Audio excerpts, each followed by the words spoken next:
Welcome. I'm Melinda Salento, the CEO of CEDA.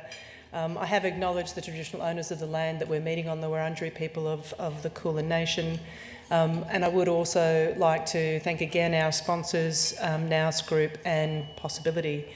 It is my great pleasure to welcome to the stage Drew Bezic, who's the CEO of Possibility, to get our event formally off and running. Thank you, Drew.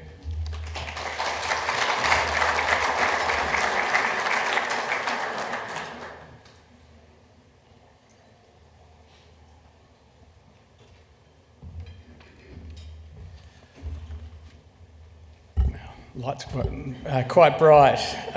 So good to see everybody here, and thank you, Melinda, and to CEDA for the invitation to introduce today's keynote speaker, the Honourable Bill Shorten, Minister for the National Disability Insurance Scheme.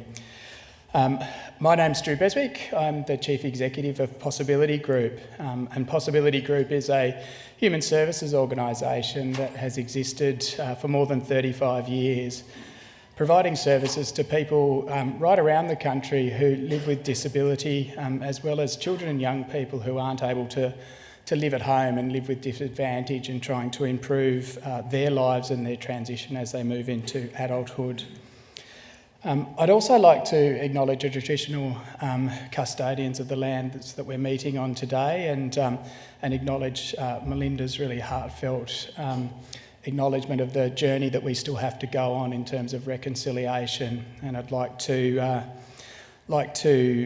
pay my respect to elders past and present, and to those who didn't make elder status, and to thank them for their deep connection to the lands, the winds and the waters that are such a feature of this great country that we all are lucky enough to live in. I'd also just like to acknowledge our special guest today, the Honourable Bill Shorten, Minister for the NDIS and also for Government Services, the NDIS Review Co-Chair, Bruce Bonyhady, who's with us today, who's done a power of work on the review that will be talked about today, as well as colleagues and sector leaders right across the room. It is great to see so many of you here for this important conversation. It's truly a really remarkable time in the sector at the moment. We're 10 years in, and we're thinking about the next 10 years in the future, and how we make sure that the really great idea of the NDIS is an enduring one, and that supports the ambitions and the needs of people with a disability right across this country. It's not up to the NDIS to do everything. As a community, we have a responsibility to make sure that everybody is included, and it's not up to just the NDIS and just specialist service providers to provide those services. It's up to all of us to think about how we include everybody in the community, and make sure that they have the opportunity to reach their potential. The NDIS review has been something that's really close to Possibility's heart and to other sector leaders who are here today, and something that we've supported really proactively over the last period, given that the strong commitment we have is to make sure that this is an enduring scheme that fulfils its original promise to the people it intended to support. It comes back on the back too of the Disability Royal Commission, which looked into the various elements of the way that disability supports across the spectrum of services have been provided in this country. And some of that was pretty harrowing reading, and a really good reminder of how much work and how much diligence we need to continue to apply to make sure that the next 10 years improve, and we improve quickly now that we've got the scheme out and ready for renovation. As noted in the review's final report, a reset is needed for the great Australian idea that is the NDIS. Much of the ecosystem of supports that are available in this country need to be renovated, they need to be improved, and they need to meet the needs of a contemporary Australia. And so it's really important that we all work together as interested stakeholders to make sure that that dream comes into effect. The review rightly listened closely to the many and varied experiences of participants and their families, And I'd just like to acknowledge the efforts of all of the people who've put significant time personally and professionally into helping Bruce and Lisa with that work and the team that they had supporting them to make sure that the review came up with a set of recommendations that can be practically implemented, but also has a really good structure for how we engage with people who the scheme affects. That is really important. We particularly welcome the review's focus on capacity building and participant outcomes, encouraging providers to invest in quality and support participants to achieve their goals and aspirations, as well as an appropriate risk-based regulatory system that promotes quality and innovation and understands that practice is emerging and that we will find better ways of doing things as time goes on. Possibility and other sector participants stand ready to partner with people with a disability, with the review team and with government to make sure that we apply our efforts in a really efficient and effective way to get tangible outcomes and improvements to the scheme that will last the test of time. And finally, I'd like to commend Minister Shorten's dedication and long-standing commitment to the NDIS. Your leadership on this area is inspirational, regardless of politics. As the Minister who originally introduced the scheme, you continue to be a tireless advocate for inclusion and a passionate advocate about how the NDIS and the whole supports ecosystem can evolve and to ensure that people with disability can live a fulfilling life in a more inclusive and fairer Australia. The Minister's recent comments on the scheme serve as a reminder of this commitment. To quote those comments, "In the next 10 years, I want us to be able to say together, we made the scheme better, and who knows, by then we might be the blueprint for other countries wanting to change how they support their citizens with disability." And I think that's a lofty goal for us and one that we can achieve. Minister, it's now my great pleasure to invite you to the podium to deliver your keynote address.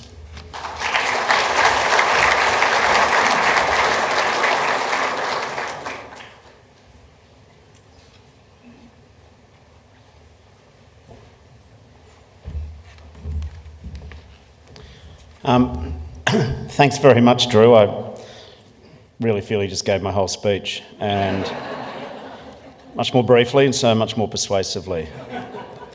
I mean, that was a really great introduction, and I think that reflects a lot of the interest and the possibility and the potential if we take the sort of views that that Drew enunciated, and we sort of try and work towards the better angels of our nature. I acknowledge the Wurundjeri and Woiwurrung and Bunurong peoples, pay my respects to elders past and present, and to Aboriginal and Torres Strait Islanders here today or watching online. I'd like to thank Melinda and CEDA for inviting me here to talk about the NDIS review project. I'm delighted to be amongst people who have such a keen interest in advancing Australia economically and socially.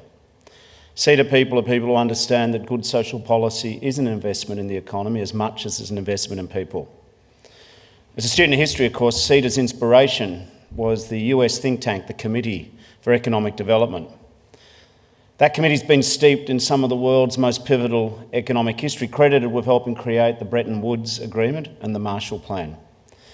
So, what we do here today perhaps sounds modest in comparison, but that commitment to better outcomes for people and societies and democracies, I think we share from that founding organisation.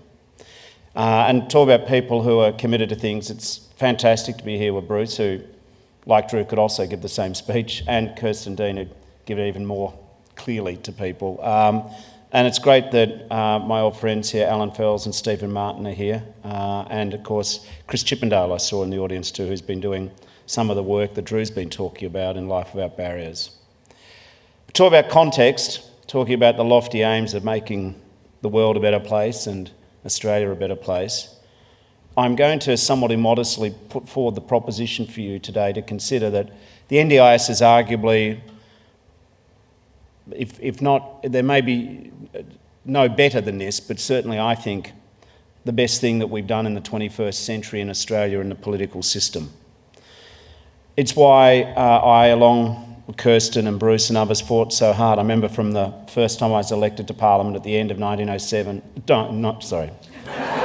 That was when Maribyrnong was founded. I've just been doing an electoral commission submission to them too. back in 2007, where the NDIS didn't exist. I mean, today we're debating the NDIS and what we should do, but it was just over 10 years ago, there was no such thing as an NDIS. But I remember in my first term as the Junior Minister for Disabilities, that job has changed my world. I met literally tens of thousands of Australians, mums and dads, sons and daughters, friends and siblings, workers and carers, whose lives intersected with disability in our country. I didn't realise then how people with disability and the people who love them were getting too often a second-class outcome in their own country. But together, all of us, from the grassroots to the movers and shakers to Prime Ministers Rudd and Gillard, we were able to create the NDIS Mark 1. Now, in not totally a planned set of steps, the universe has returned me to this portfolio to help with some of the same people again create the NDIS Mark 2. I did watch with disappointment in the long years of opposition as previous administrations, in my opinion, didn't quite understand what they had. I think that's the best way I can put it. And as a result, the NDIS, great idea, drifting off track. One of my first tasks as Minister responsible for the NDIS is to work hand in hand with people with disability, their families and the sector, to find out why a scheme which is world-leading in concept and the envy of disability organisations right around the world, how a scheme which has literally successfully been changing hundreds of thousands of lives was veering off track, costing more than was expected while being too often too inconsistent, too unfair, too opaque. So we knew that there was a 10-year review due and we brought it forward. It was imperative to me that this review process was done with people with disability, with the disability community, to get to the true picture of the problems, to understand how to reboot this crucially replaceable, life-changing scheme. The objectives I had from the review were to restore trust, to understand how to give participants a consistent quality experience focused on fulfilling lives, and to ensure the sustainability of the scheme so that future generations of our fellow Australians can continue to benefit from the promise of the NDIS. It's interesting, CEDA's stated purpose is to achieve long-term sustainable prosperity for all Australians. This NDIS review is exactly in that wheelhouse, and so I'm sure it's of interest to you. And when you look at the core features of this landmark report, the recommended actions are about delivering better outcomes, not just for people on the scheme, not just for Australians with disability, not just for the people who work with them or love them, but for all Australians. Disability is universal. It can be any of us or anyone we love at any time. So it's clear that the original vision and intent for the NDIS, I think, was right, is right, and will be right. The NDIS has experienced in the last 9-10 years sustainability problems due to, amongst other things, design issues, poor implementation. I discovered upon being elected as the Minister for the NDIS that the NDIS has become, too often, the only lifeboat in the ocean. The scheme now supports remarkably more than 630,000 participants. According to the NDIS's latest annual financial sustainability report, the scheme's projected expenditure for this financial year that we're in, finishing June 30, 2024, is $41.4 billion. It's expected to increase, without our reforms, in 10 years to $100 billion. Now, this report, plus measures we've already taken, makes me more than optimistic that we will reduce that figure to somewhere much closer to $80 billion. Some of my optimism is reflected in the implementation of the extraordinary and overdue $733 million budget investment to lift the NDIA and Quality and Safeguard Commission's capability, their capacity, the investment to help systems to better support participants. And I'm absolutely confident that additional moderation to that AFSR initial figure that I just quoted of $100 billion will occur through the reforms recommended in the NDIS review as a package which will support achieving the 8% growth target. The recent intergenerational report shows significant cost growth if we don't improve the NDIS for participants. The IGR has one scenario that forecasts that without our reforms and our approach, the NDIS cost would balloon to 6.7% of GDP by 2062-63, including Commonwealth and state and territory contributions.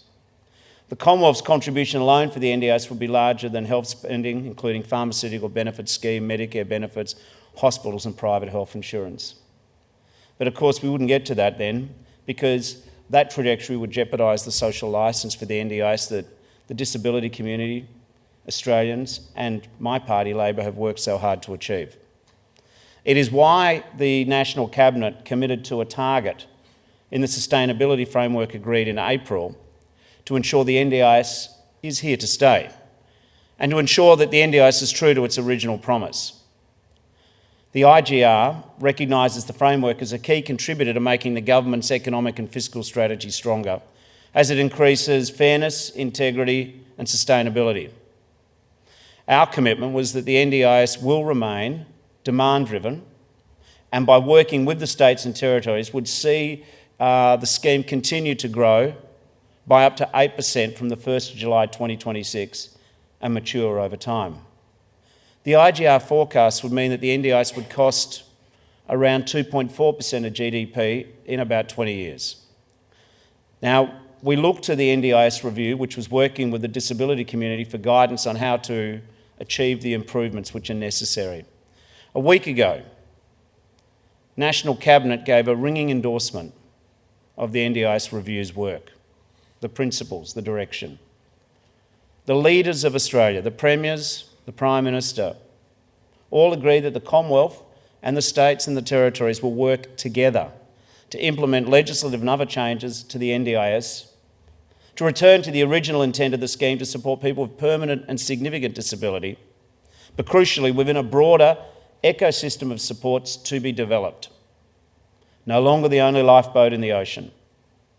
Members of National Cabinet agreed to adjust the state and territory NDIS contribution from the current 4% to align with actual scheme growth up to 8% per annum from 2028, with the Commonwealth paying the remainder of scheme costs and growth.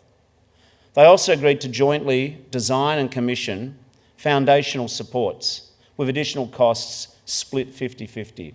I'll come back to what we mean by foundational supports in a moment, but these are supports for Australians with disability outside the scheme.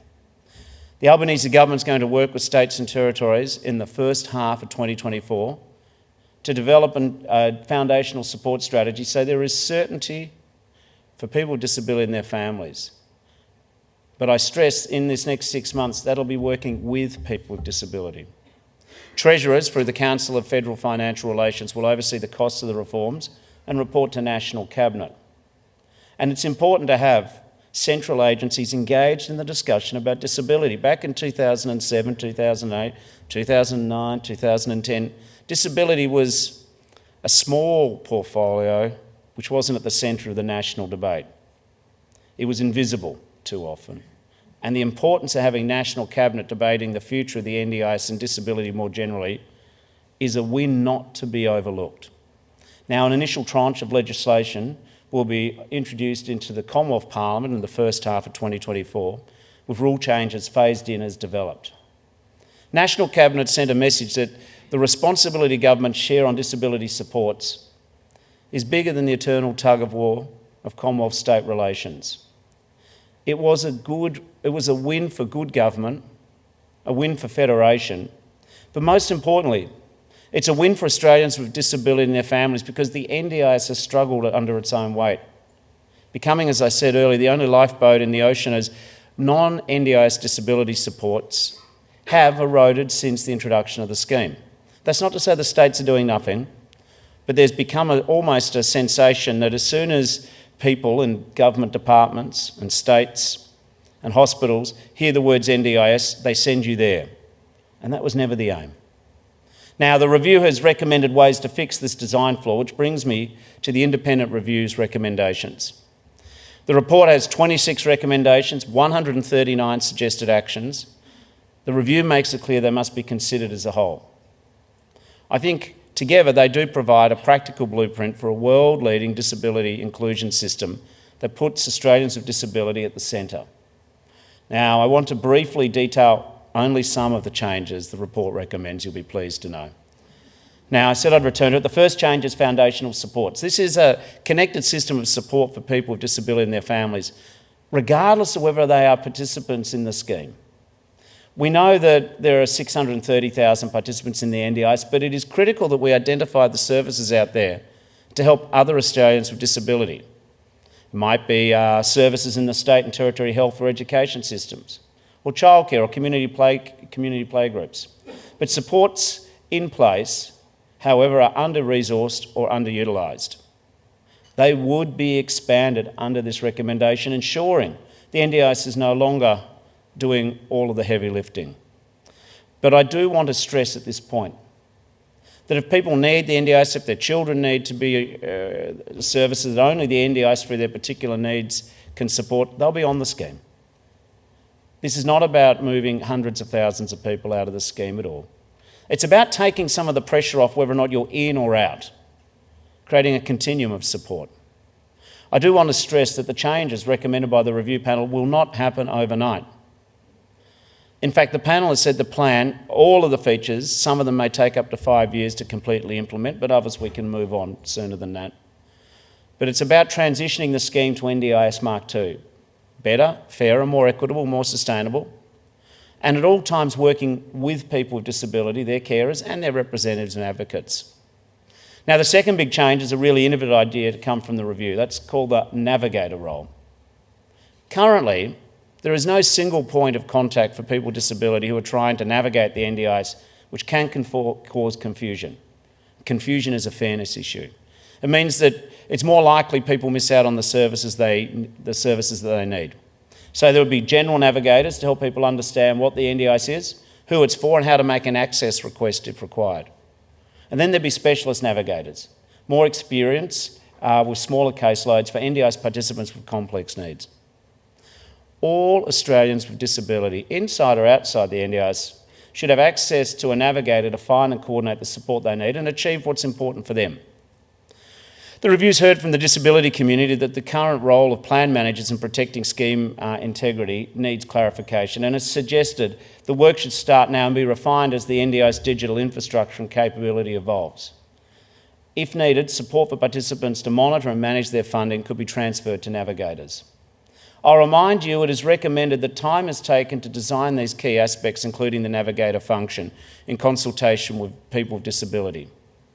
But the idea is that the navigators would act on behalf of the person with disability at their direction and be funded by the Commonwealth, the states and territories outside individual budgets. So participants don't need to choose between a navigator and other supports. Currently, not everyone has a support coordinator. Navigators would not be, I stress to say, NDI employees, to ensure separation between those who set a budget and those who help a participant to use it. And the navigators could amplify the voice of participants with providers, helping them switch providers where existing arrangements aren't working, or to find better alternate supports outside the NDIS. Now, the third change, which is really important, is to simply humanise the planning process. All of us who take an interest in the NDIS have heard that the planning process described as a second full-time job, that preparing for a planning meeting feels like going into battle. And dealing with the NDIS should be simple and fair. People shouldn't have to prove annually that they're still blind or in a wheelchair, or have Down syndrome, or also receive supported budgets that make no sense. The number of people who said they had a great meeting, then they get a plan in the mail, which feels like it was written for someone else. Applications should be based on need and not rely solely on diagnosis. No longer what is your label, but how does your impairment impact on your life? And as always been the case, choice and control and reasonable and necessary remain at the heart of the scheme. The NDIS Mark II will deliver better support to kids and families, and that's where the fourth big change is recommended.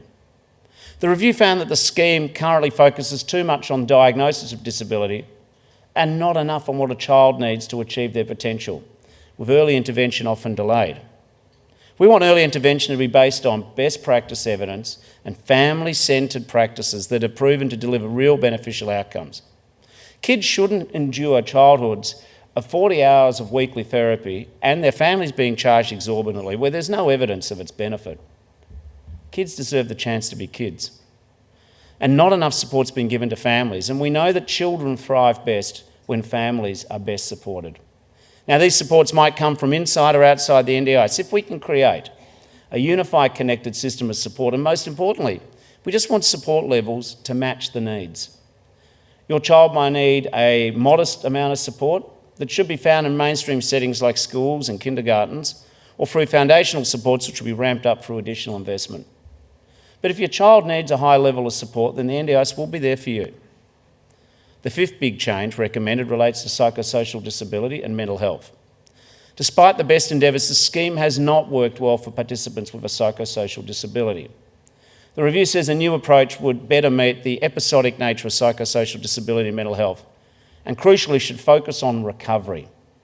It would include an early intervention pathway, coordinating NDIS services with public mental health systems, developing foundational supports for people with psychosocial disability who are not NDIS participants, establishing new standards for service providers, and introducing psychosocial recovery navigators to make sure that people have access to specialised support.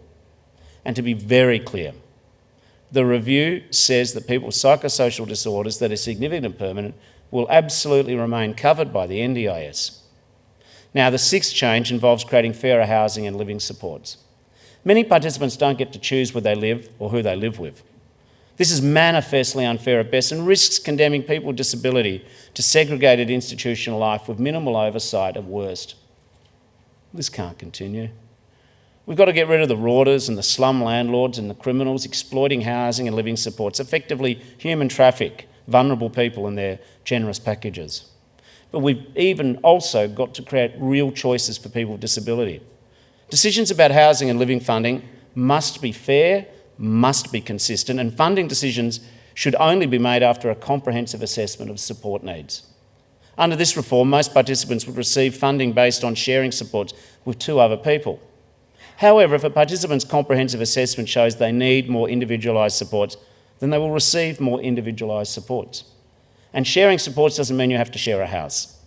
But it's hoped that sharing supports will help people connect with others and address the isolation faced by too many people with disability. Fairer and more flexible and more transparent funding decisions will help drive the development of more innovative housing options, something that too often has been discouraged. Implementing this recommendation would mean that innovation is encouraged, not discouraged. To stimulate innovation, though, we need clear rules that are clear, transparent and fair. Now, the seventh and final big change that I want to discuss with you today of the review recommendation concerns the quality, safety and integrity of the NDIS. This is a crucial area of reform because it's Australians with disability who suffer the most because of fraud and exploitation in the NDIS. In May, the federal budget included $48.3 million worth of investment to crack down on fraud and non-compliance payments. The review recommends that all service providers be visible to the NDIA and the NDIS Quality and Safeguards Commission.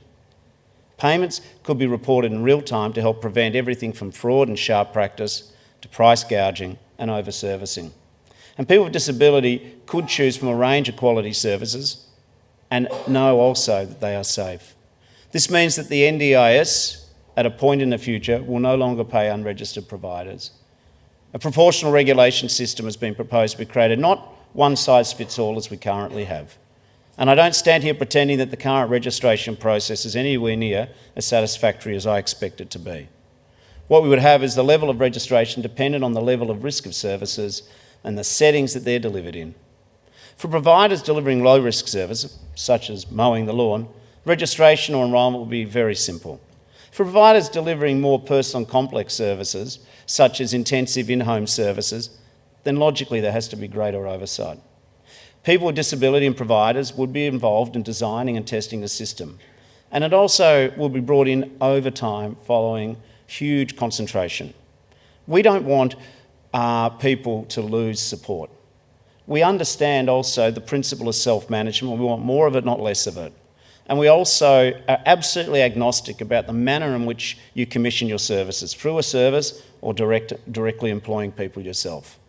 But I also don't want people to be at unnecessary risk. and Australians as a whole expect accountability.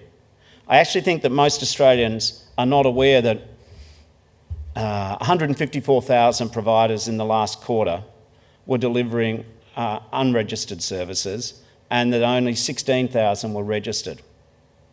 Big changes are being suggested, I understand that, but nothing will change overnight. Of course, the government hasn't been sitting on its hands waiting for the review report to drop to get the scheme back on track. Outcomes data from the last NDIS quarterly report demonstrates the positive impacts of the scheme and improvements we've been making. For example, there is an increase in the number of First Nations peoples accessing the scheme. It's risen to about 10% of the total number of participants.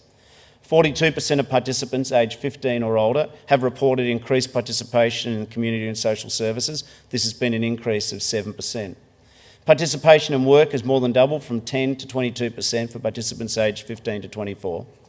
And half of all parents and carers are now reporting paid employment, reaching the 23-24 target of 50%. That's a relative increase of over 8% since last quarter. We've got more people out of hospital who were stuck in hospital delayed even though they were fit for discharge with nowhere to go. We've tackled something like 7,000 AAT matters, including 90% of the legacy cases which were on hand when we got elected. We have changed the senior leadership of the NDIA. We've got Kurt Fearnley as chair of the board. There's plenty been going on. Better management and a Labor government at the helm are driving these improvements. This NDIS review builds on the work that we're already doing. In April, our government announced that we're trialling blended payments. Every dollar goes to support people with disabilities, so we're co-designing trials of blended payments with participants and providers. This idea, by the way, is to give providers an incentive to innovate on service delivery and achieve improved outcomes for NDIS participants. The trials will be undertaken in two areas to focus effort and resources. The first was the school leaver employment supports to identify ways to improve employment outcomes for participants. As you're probably aware, providers are paid $488 each week, or $46,000 for up to 2 years. But get this, the funding stops if they're successful in getting their participant a job. That is a perverse incentive.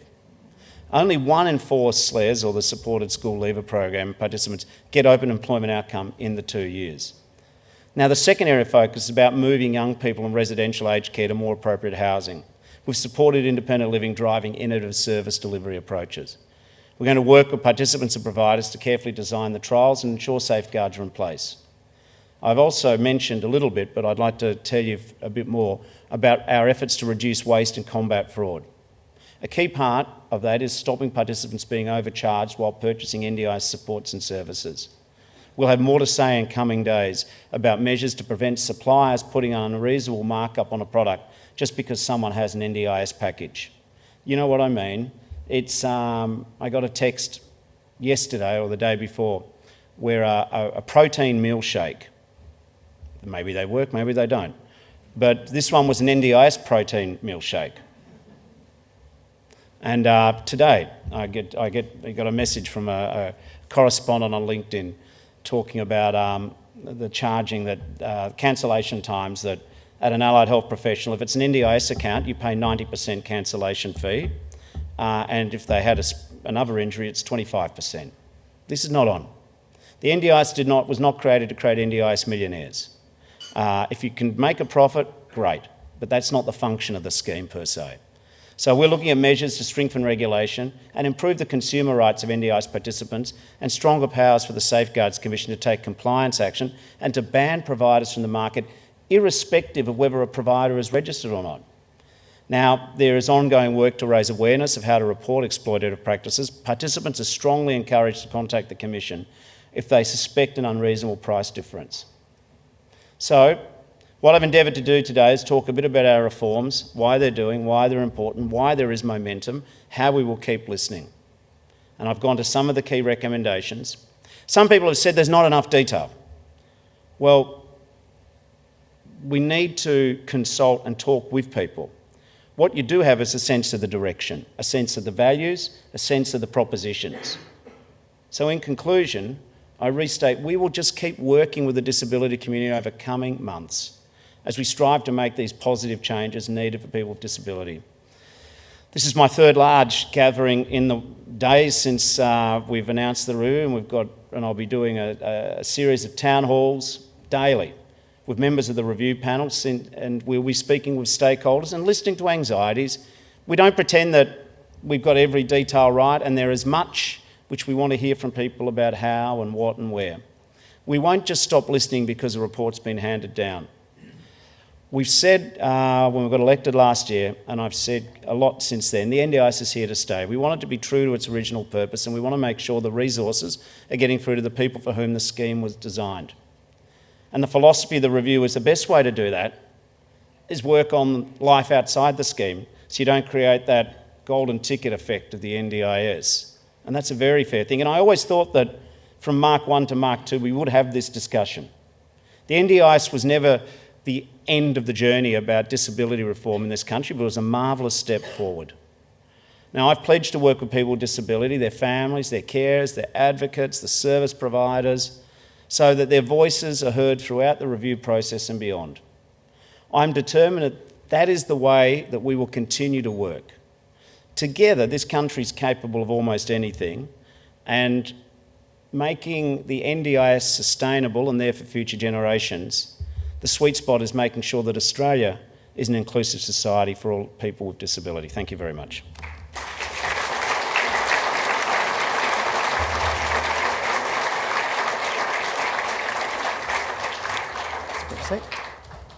Thank you, Minister. Drew and I feel like the local rock band supporting the main event, so I don't think you needed it though, Minister. My name's Paul Alathera from the Nous Group. I just want to thank you, Minister Shorten, for that excellent overview, taking us through, firstly, the journey of the NDIS and how it's evolved. Thank you for calling out the challenges. It's been a bumpy road, hence the review. But also thank you for sharing with us your vision for the future NDIS, a better NDIS that can continue supporting millions of Australians, people with disability. I do want to also acknowledge the traditional owners of the land, the Wurundjeri Woi-wurrung people of the Kulin Nation, and also pay my respects to any First Nations people in the audience today. I do also want to call out, I made sure it was Bruce Bonahady, Professor Bruce Bonahady and Professor Kirsten Dean, who were there on the table. I think it's already been called out. Congratulations, not only for, yes, there's a bit of clap I can see in the audience. I think definitely congratulations. Because not only was it, and it is a comprehensive review with aspirational recommendations and actions, but it also very pleasingly focuses on putting people with disability at the core, at the centre of everything we do. And the reforms are big, arguably the biggest reform since the inception of the NDIS. And no doubt a lot of people in this room are thinking, that's a lot of work.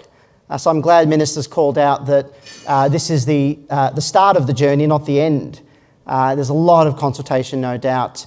But again, let's call it out. A lot of people are probably thinking, how will this work be done? By whom? And I'm glad also that the working together was an emphasis of the next steps. I know there's a lot of interest in this room, and congratulations to CEDA and Melinda and the team. I'm told, Minister, that this event sold out quicker than a Taylor Swift concert. I'm not sure if that's true. I hope it was cheaper. Probably much cheaper. I'm not sure if they came for me or Drew or for you, but we'll discuss that later. There's obviously a lot of interest in the room, a lot of interest in the review, the report, and again, how do we make the NDIS better? At Nous Group, and I'm joined by a lot of my Nous colleagues here as well, we work across the disability support ecosystem. And I know across the agency, which we work directly with, and government and other services across the spectrum, and providers, especially in the not-for-profit space, people are thinking, great report, great recommendations, great actions, where to from here.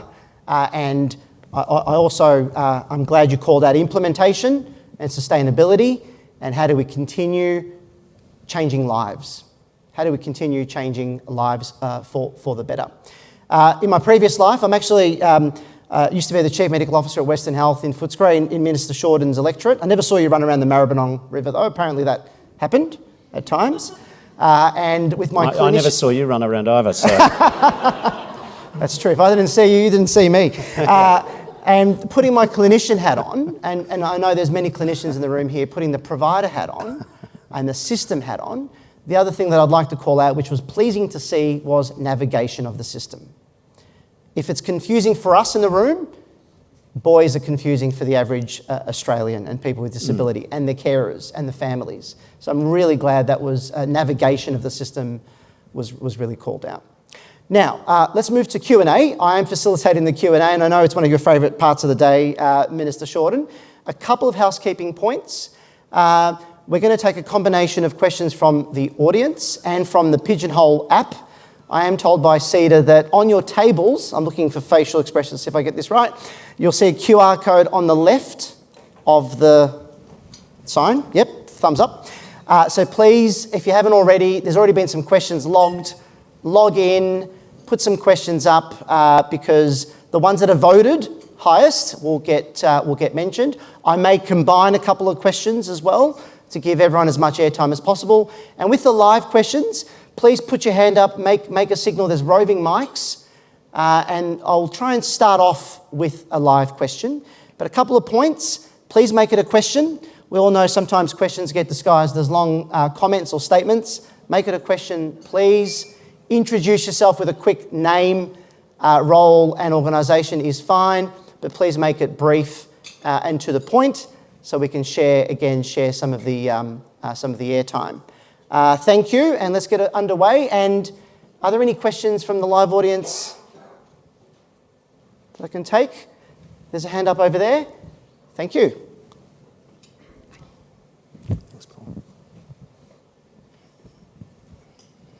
Hello. Hi, Minister. Melissa Code from the Mandarin.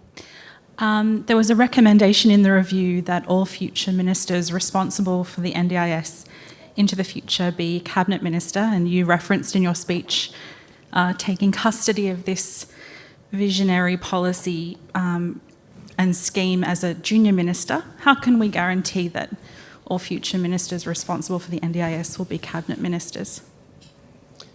Well, that's really up to you. I can guarantee while I'm a Cabinet Minister that it's excellent, but we haven't created officers for life, so that's one change you could make. But absent that, I'm glad the review recommended it. One of the challenges with disability, as I've discovered, is it's not the impairment, it's a lack of money and a lack of power. NDIS does cure some of that lack of money issue in public policy because it's big. And even with our 8% target, it's big. And so what you don't want to be is invisible. And I think a well-funded scheme, which this is in any scenario, a growing scheme, which this is in our scenario, you then want to make sure that you have I think you need a cabinet position, and so I completely support that. But that'll be after each election, you never know. You never know your luck in a big city.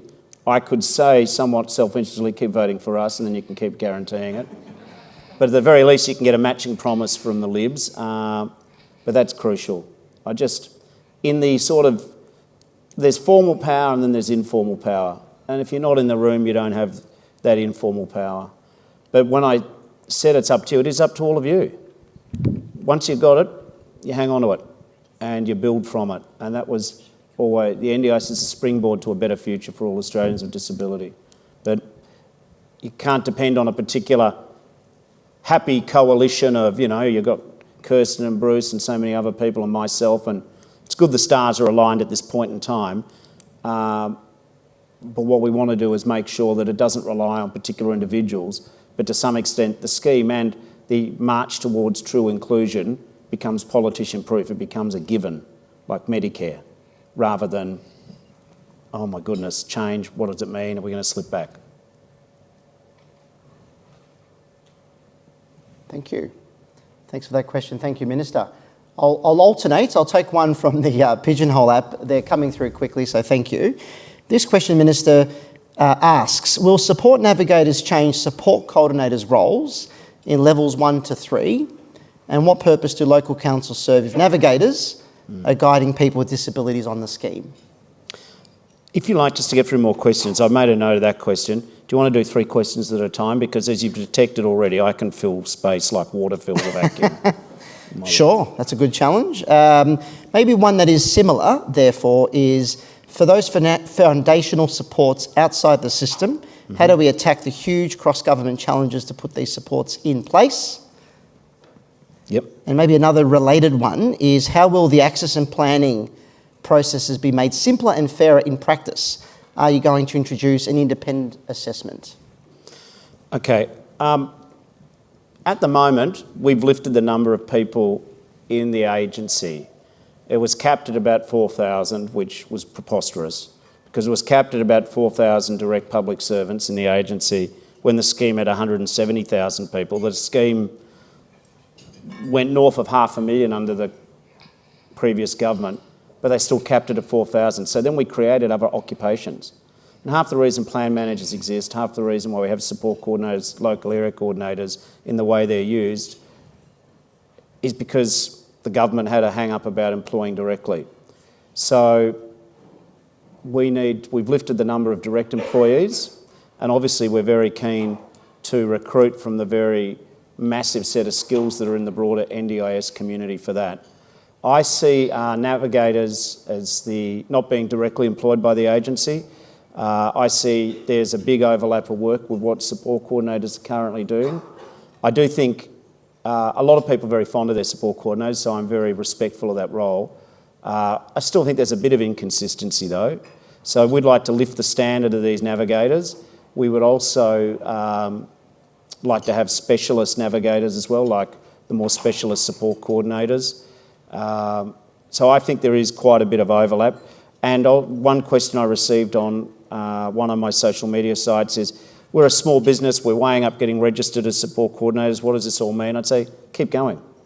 First of all, none of this change happens tomorrow. Secondly, we want to make sure that a lot of the businesses doing some of this work keep doing it, and we like small businesses, and we like the innovation, and there are a lot of good shops doing pretty good work. So what we will do is give greater clarity of roles, and we'll fund them directly rather than out of people's packages, but I don't see them as being within the agency per se. And I guess the same goes for local area coordinators. There's an overlap of functions. I also recognise that in remote areas or thin markets, we're going to look at alternative commissioning as well. In other words, if you're living in Maningrida or if you're living in Longreach, the idea that everyone's going to fly in from a bigger town for each individual package is preposterous, which is leading on one hand to overcharging and on the other hand to an underutilisation of packages.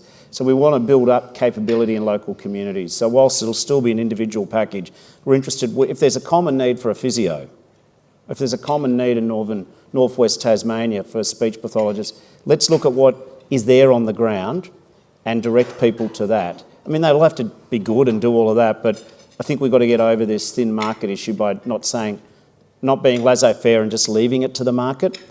We've now got enough experience, enough data to, I think, be more bespoke and making sure that people get the benefit of their packages. With the foundational supports, it is a huge task. Some of the scepticism and suspicion that's been thrown at us is, well, what does the finished product look like? I mean, no good deed goes unpunished. We're saying we want to build out an ecosystem outside the scheme, and then we get attacked for not having it all done, when if we did that, we'd get attacked for not consulting. We will do it with you. That's the way it's got to work. There's scepticism about the state's commitment. You know, even the most hardened cynics, though, I think after National Cabinet and then the review on Thursday, one of the underlying sort of deep currents of the review is that we think we can make the scheme not grow at 17%, but some of that money which you're no longer spending on that trajectory must be reinvested outside the scheme, and that argument, we've won it. That is that commitment. And every Premier in Australia has said 50-50 on foundationals. Now, it's always an ongoing issue and negotiation. The state's pushed back at me and said, well, we're already doing some things. I said, great. Let's baseline what you are doing and then see where the gaps are. But we're having that dialogue, and the other thing which I would say is important to note is if we haven't got the foundationals working properly, the states are increasing their contribution from their original contribution plus 4% each year to their original contribution and then 8% each year. And the states don't want to spend billions. on that 8% if having foundational supports can help alleviate that pressure. So that's a real-world impending pressure on the states to be serious. Now, I think they will be. The other good thing is it was Liberal and Labor, and the comments from the federal opposition, whilst mildly insulting about me, have been very good about the... I don't mind that because I was trenchantly insulting about them, but that's politics. No, but to be fair, they're engaged. I think it goes from Peter Dutton through to Michael Sukkar. They're engaged, they're interested. So, you know, I can't guarantee a particular outcome, but I can guarantee that there's a lot more buy-in than I think people would have thought possible 12 months ago from the states. In terms of the difference with independent assessments of the last regime, the only thing in common with the last regime's independent assessments is the word assessment. This wasn't done in a dark room down at the agency with highly paid consultants that we never met. This is a review done in the open. We went to the states, we said, give us some of your people. They recommended Kevin Cox, the former Anti-Discrimination Commissioner. They recommended Doogie Hurd, the head of the ACT Council of People with Disability. They recommended Dr. Stephen King from the Victorian Treasury. They recommended people who were on the review. So state engagement, so much superior to what was happening last time. But in terms of the actual substance, the last proposal was a quick and dirty 20 minutes by a multinational insurance doctor. This is about someone taking as long as it needs. Someone who's trained, who we know is trained, accredited specialists, to talk to people about what they need. But then it's not just the who, and it's not just the how. It's also then, once we've made the assessment, go back and talk to the person about the assessment. That's all significantly different.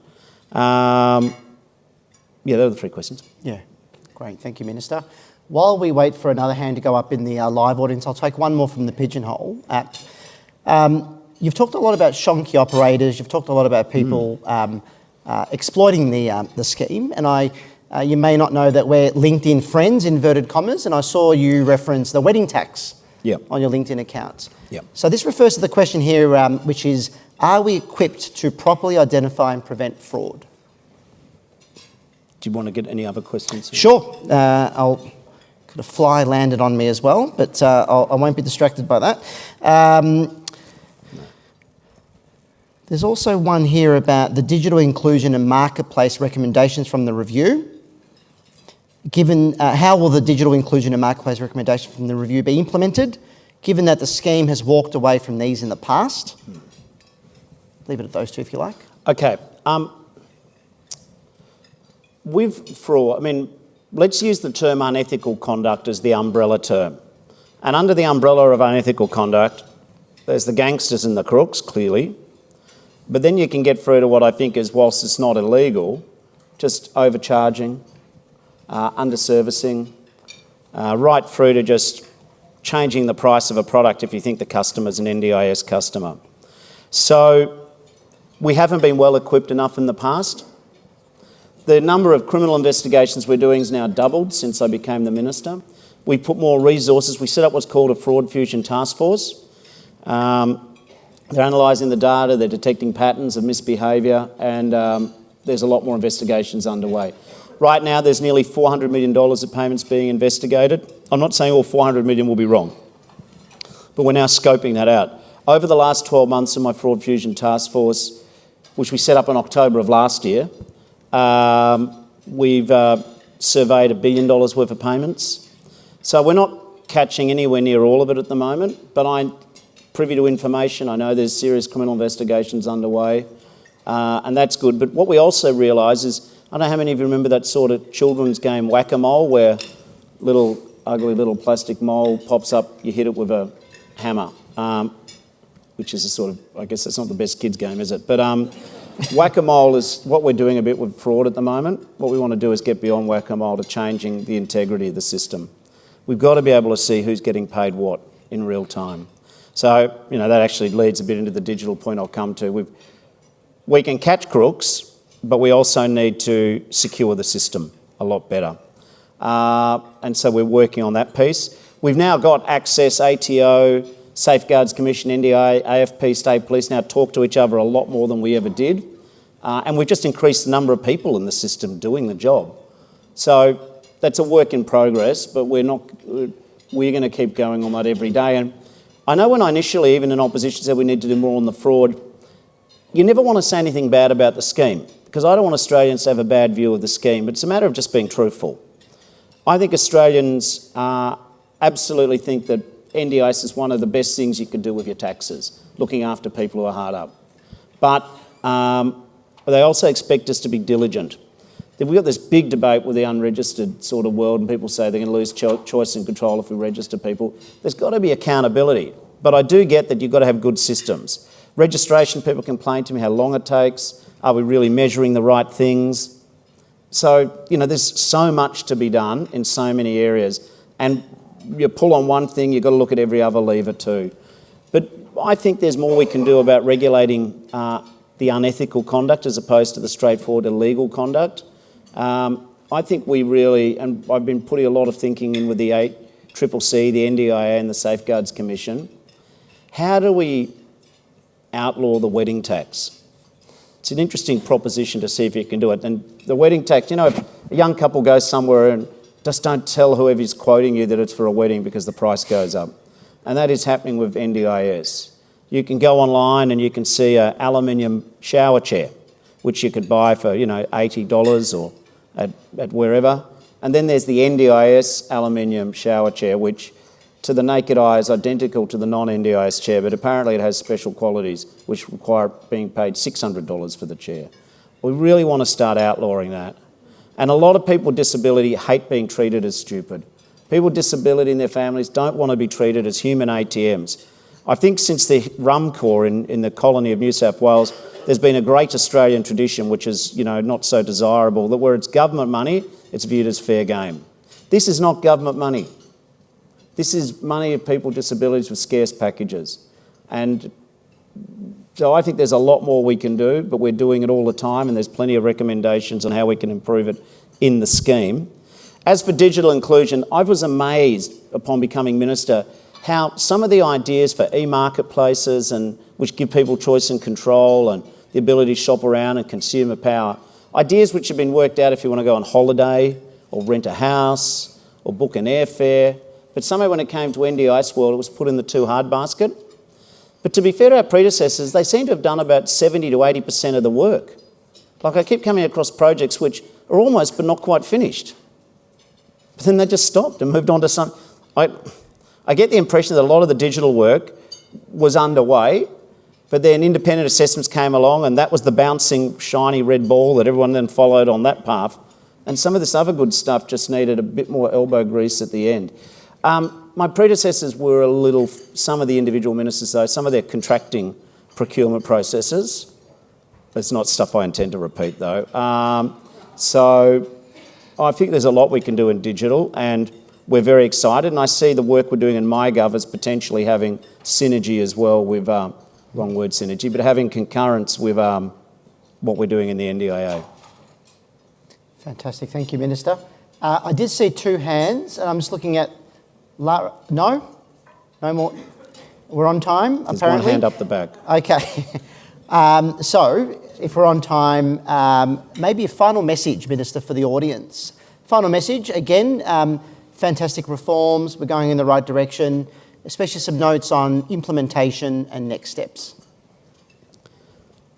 I think as Australians, we should be proud of the NDIS. I don't know about you, but sometimes when we travel overseas, although having been a Victorian, we haven't been able to do a lot of that for 3 years,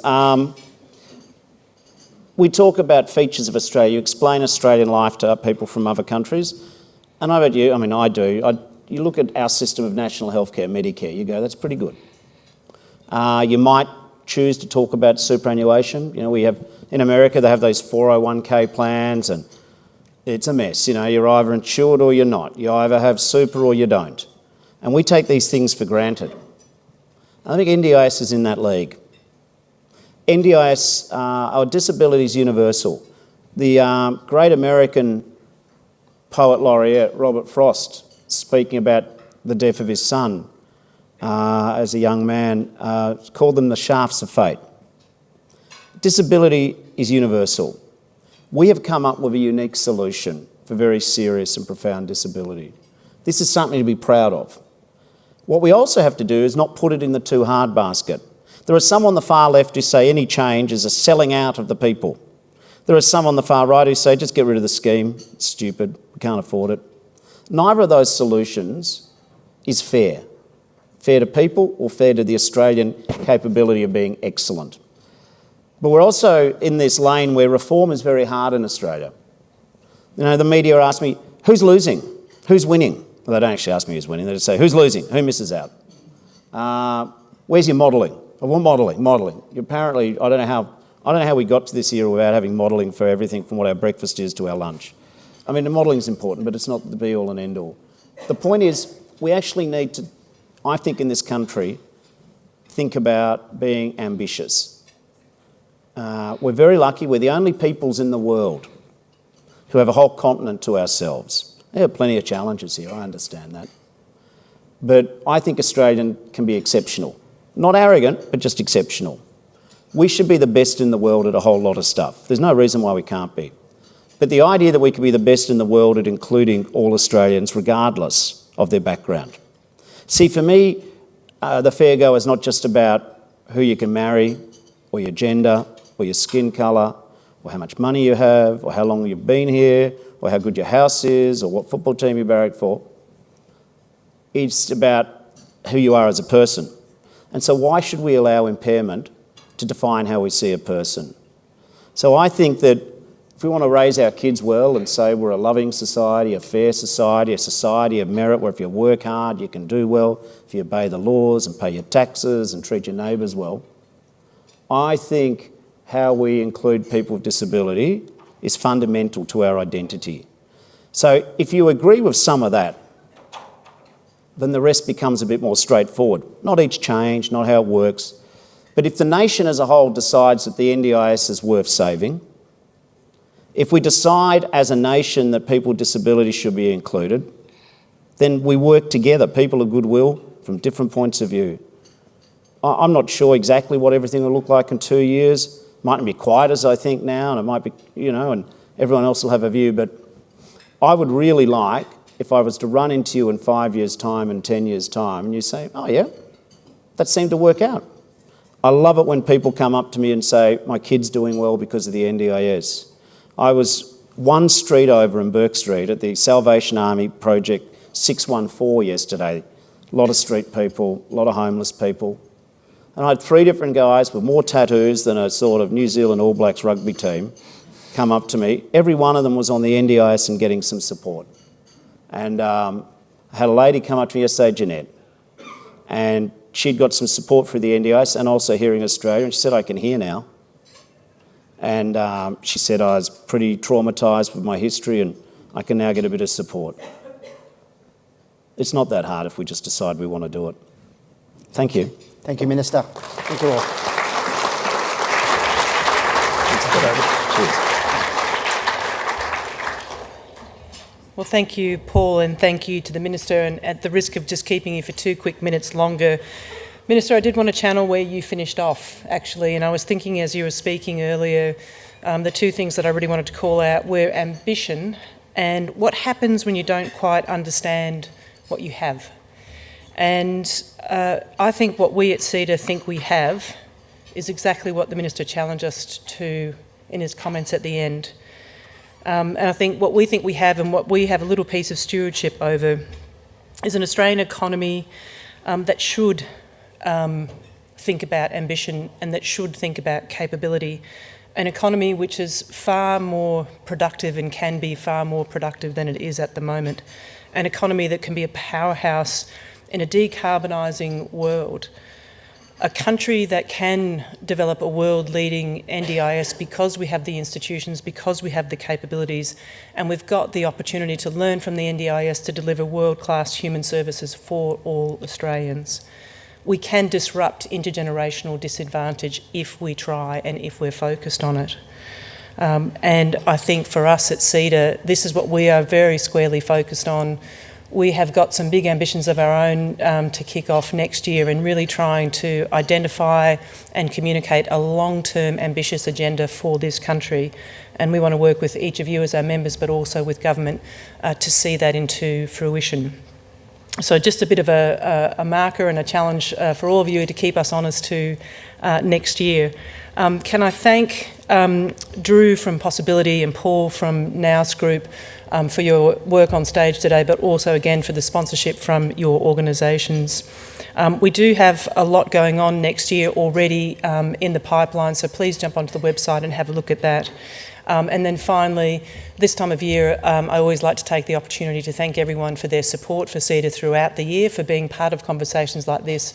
Wish you all the very best for the holidays. I hope you have an opportunity to spend really quality time with friends, family and loved ones, and I look forward to catching up with you in the new year. Thank you very much.